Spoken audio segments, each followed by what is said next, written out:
जय श्री राधे कृष्णा। ओम श्री दुर्गाय नमः। 10वां अध्याय शुंभवध। मैं मस्तक पर अर्धचंद्र धारण करने वाली शिव शक्ति स्वरूपा भगवती कामेश्वरी का हृदय में चिंतन करता हूँ।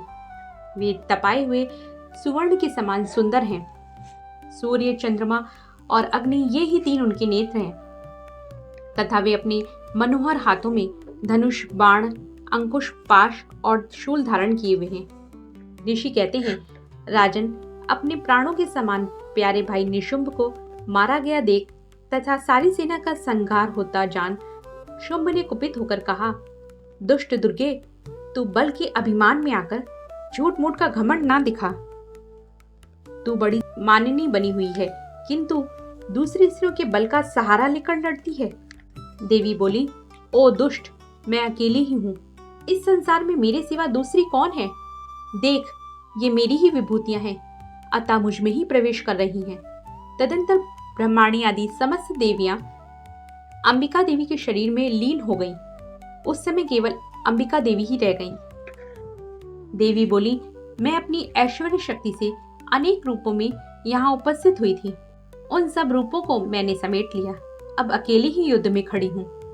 तुम भी स्थिर हो जाओ। ऋषि कहते हैं, तदंतर देवी और शुंभ दोनों में सब देवताओं तथा दानवों के देखते देखते भयंकर युद्ध छिड़ गया। बाणों की वर्षा तथा तीखे शस्त्रों तथा दारुण अस्त्रों के प्रहार के कारण उन दोनों का युद्ध सब लोगों के लिए बड़ा भयानक प्रतीत हुआ। उस समय अंबिका देवी ने जो सैकड़ों दिव्य अस्त्र छोड़े, उन्हें दैत्यराज शुंभ ने उनके निवारक अस्त्रों द्वारा काट डाला।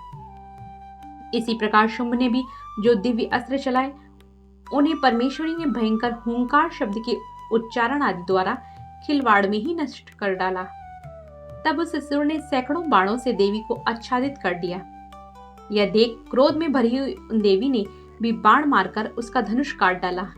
धनुष कट जाने पर फिर दैत्यराज ने शक्ति हाथ में ली, किंतु देवी ने चक्र से उसके हाथ की शक्ति को भी काट गिराया। तत्पश्चात दैत्यों के स्वामी शुंभ ने 100 चांद वाली चमकती हुई ढाल और तलवार हाथ में ले उस समय देवी पर धावा किया। उसके आते ही चंडिका ने अपने धनुष से छोड़े हुए तीखे बाणों द्वारा उसकी सूर्य किरणों के समान उज्जवल ढाल और तलवार को तुरंत काट दिया। फिर उस दैत्य के घोड़े और सारथी मारे गए। धनुष तो पहले ही कट चुका था। अब उसने अंबिका को मारने के लिए उद्यत हो भयंकर मुदगर हाथ में लिया।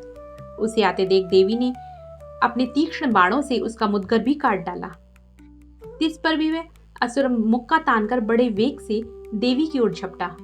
उस दैत्यराज ने देवी की छाती में मुक्का मारा। तब उस देवी ने भी उसकी छाती में एक चांटा जड़ दिया। देवी का थप्पड़ खाकर दैत्यराज शुंभ पृथ्वी पर गिर पड़ा, किंतु पुनः सहसा पूर्ववत उठकर खड़ा हो गया। फिर वह उछला और देवी को ऊपर ले जाकर आकाश में खड़ा हो गया। तब चंडिका आकाश में भी बिना किसी आधार के ही शुंभ के साथ युद्ध करने लगी। उस समय दैत्य और चंडिका आकाश में एक दूसरे से लड़ने लगी। उनका वह युद्ध पहले सिद्ध और मुनियों को विस्मय में डालने वाला हुआ। फिर अंबिका ने शुंभ के साथ बहुत देर तक युद्ध करने के पश्चात उसे उठाकर घुमाया और पृथ्वी पर पटक दिया।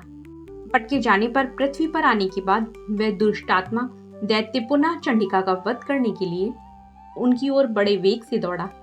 तब समस्त दैत्यों के राजा शुंभ को अपनी ओर आते देख देवी ने त्रिशूल से उसकी छाती छेद कर उसे पृथ्वी पर गिरा दिया। देवी के शूल की धार से घायल होने पर उसके प्राण पखेरु उड़ गए और वह समुद्रों, द्वीपों तथा पर्वतों सहित समूची पृथ्वी को कपाता हुआ भूमि पर गिर पड़ा। तदंतर उस दुरात्मा के मारे जाने पर संपूर्ण जगत प्रसन्न एवं पूर्ण स्वस्थ हो गया तथा आकाश स्वच्छ दिखाई देने लगा। पहले जो उत्पात सूचक मेघ और उल्कापात होते थे, वे सब शांत हो गए तथा उस दैत्य के मारे जाने पर नदियां भी ठीक मार्ग से बहने लगीं। उस समय शुंभ की मृत्यु के बाद संपूर्ण देवताओं का हृदय हर्ष से भर गया और गंधर्वगण मधुर गीत गाने लगे। दूसरे गंधर्व बाजे बजाने लगे और अप्सराएं नाचने लगी। पवित्र वायु बहने लगी। सूर्य की प्रभा उत्तम हो गई। अग्निशाला की बुझी हुई आग अपने आप प्रज्वलित हो उठी। तथा संपूर्ण दिशाओं के भयंकर शब्द शांत हो गए।